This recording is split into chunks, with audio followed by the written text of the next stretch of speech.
वाली रूटीन थी ना वो हमारी बड़ी ज़बरदस्त थी। तो मैंने कहा मैं तब जो है ना रमज़ान के रोज़े थे तो तब मैं बहुत ज़्यादा काम करती थी, तो मेरी रूटीन बिल्कुल सही थी। तो मैंने कहा आज मैं रमज़ान वाली रूटीन पे आती हूँ। पूरे 7 बजे जो है ना मैंने खाना पकाना शुरू कर दिया।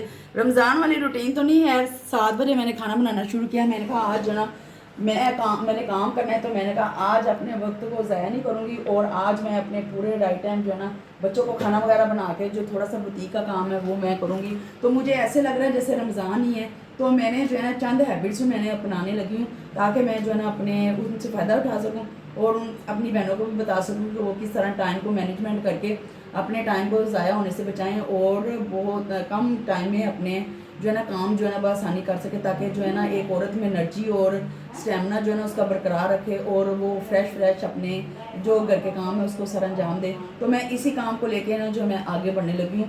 पहली टिप्स जो है ना मैंने 7 बजे जो है मैं बिल्कुल स्टार्ट कर दिया और अपने टाइम पे मैं काम कर रही हूँ। अच्छा, मैं ना आपको बताती हूँ कि मेहनत करना ना कोई बुरी बात नहीं है, मेहनत करने में कोई शर्म महसूस नहीं करनी चाहिए। इंसान जो लोग जो मेहनत करने में शर्म महसूस नहीं करते ना वही इंसान आगे बढ़ते हैं। तो हमें कभी भी अपनी ज़िंदगी को आसान बनाने के लिए ना, अगर हम चाहते हैं ना कि हमारी ज़िंदगी आसान बने तो हमें मेहनत करनी चाहिए, हमें मेहनत से जीवन को बनाना चाहिए। और मैं तो रोज़ ही लोगों से सीखती हूँ कि किस तरह मैं लोगों से मोटिवेट रोज़ होती हूँ। अगर मुझे कहीं से कुछ सीखने का मौका मिले तो मैं लाजमी सीखती हूँ कि ताकि मैं शर्म महसूस नहीं करती कोई भी काम सीखने में। मुझे अच्छा लगता है कि मैं लोगों से अच्छी अच्छी बातें सीख, चाहे वो छोटा हो बड़ा हो, तो मैं सबसे सीखती हूँ। मैं कहती हूँ कि जो है ना सीखना बुरी बात नहीं है, इससे इंसान की ज़िंदगी जो है ना आसान होती है। तो जो लोग शर्म महसूस करते हैं उनका कोई काम नहीं आसानी से नहीं होता, जो नहीं करते वो इसी तरह आगे बढ़ जाते हैं। तो मैं भी यही करती हूँ कि मैं जो है ना शर्म महसूस नहीं करती और मौका ढूंढती हूँ कि कहीं ना कहीं से मुझे मोटिवेशन मिले, मैं काम को अच्छे तरीके से जिससे कि हमारी ज़िंदगी आसान हो जाए। और मैंने अक्सर जब मैंने नया नया यूट्यूब चैनल स्टार्ट किया तो मुझे बड़ी दुश्वारी आई, मेरे पास मोबाइल नहीं था, अच्छा मोबाइल नहीं था।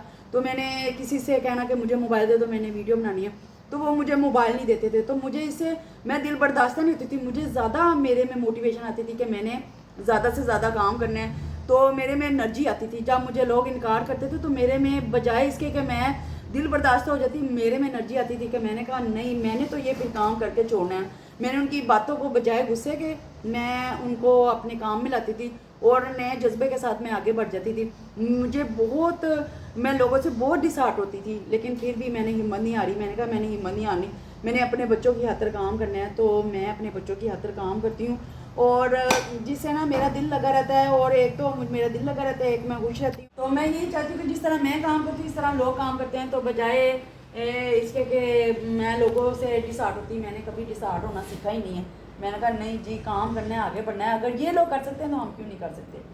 तो ये मेरे लिए एक बहुत ही अच्छा सबक कह लें कि मैंने लोगों से ये सीखा है कि कोई किसी के काम नहीं आता। अपनी मदद आपके तहत मैं आगे बढ़ रही हूँ और आप लोगों की दुआएं हैं, आप लोगों ने मुझे सपोर्ट करना है और मेरे चैनल को आगे से आगे शेयर करना है और अपनी दुआ में मुझे बहुत ज़्यादा याद रखना है और इसी तरह हंसते मुस्कुराते रहना है। और अगर आपकी जो है ना पुराने कपड़े अगर आपने रिन्यू करने हैं तो उसके लिए एक बहुत ही ज़बरदस्त टिप्स है। अगर आप ये देखें, अगर आपकी लेंथ शर्ट की छोटी होगी, क्योंकि आजकल जो है ना लॉन्ग शर्टों का रिवाज हो चुका है, तो आप उसके लिए ये पैच लें, डबल पैच, और इसके ऊपर किनारे पे मैंने ये देखे ये गोटी लगाने लगी हूँ।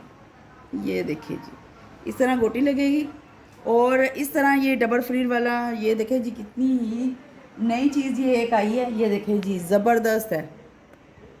और इसके ये 3 फ्लेयर हैं टिशू के और ये सितारे का काम हुआ है इसके ऊपर, और ये देखें जी बड़ी ज़बरदस्त है। और इस तरह जो है ना इसके नीचे रख के इस तरह लगेंगे, ये देखें। अगर आपके पास, अगर आपका बजट है तो आप इसके ऊपर भी इस तरह लगा सकते हैं।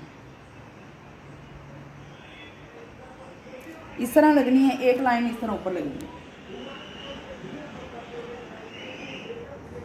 तो इसी तरह जो है ना एक आम औरत जो है ना किस तरह अपने कपड़ों को रिन्यू करके अगले जो है ना जो शादी का फंक्शन है वो किस तरह अटेंड करती है, वो इस तरह इसको रिन्यू करके अपने कपड़ों को ज़बरदस्त बना के अपनी जो है ना जो गुर्बत है उसको छुपा सकती है। गुर्बत नहीं कह सकते, एक आम जो घराने की औरत है ना वो इस तरह अपना जो है ना टाइम पास कर सकती है, अपने आप को सजा संवार सकती है और कोई भी नहीं कह सकता ये पुराने हैं, ये बिल्कुल न्यू और फ्रेश हो जाएगा।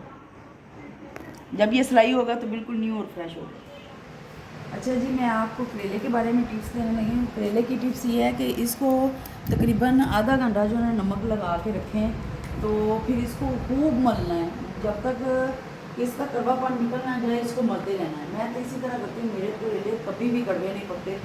और मेरी अम्मी जो है ना, वो तो बगैर जो है ना मसल के नमक लगाए इसको बस वॉश करके तो इसको जो है ना थोड़ी देर के लिए 5-10 मिनट के लिए सूखने के लिए रख देती हैं। अच्छा, इसकी एक और भी ये है कि जब तक इसको नमक के साथ मलने के बाद, धोने के बाद, खूब अच्छी तरह धोने के बाद ना इसको ड्राई होने के लिए रख दें। जब पंखे के नीचे ये फुल ड्राई हो जाएंगे ना, फिर इसका कड़वापन दूर हो जाएगा। अगर गीले गीले पकाएंगे तो ये कड़वे पकेंगे, अगर हम इसको ड्राई करके पकाएंगे यानी कि सुखा के पकाएंगे तो फिर इसका कड़वापन दूर हो जाएगा। उम्मीद करती हूँ आपको मेरा आज का व्लॉग जो पसंद आएगा। अगर पसंद आए तो इसे लाइक करें, शेयर करें, सब्सक्राइब करें और अपने फैमिली मेम्बर्स के साथ ज़्यादा से ज़्यादा शेयर करें और अपनी दुआ में याद रखें। इसी के साथ मुझे दीजिए इजाज़त। अल्लाह हाफिज़।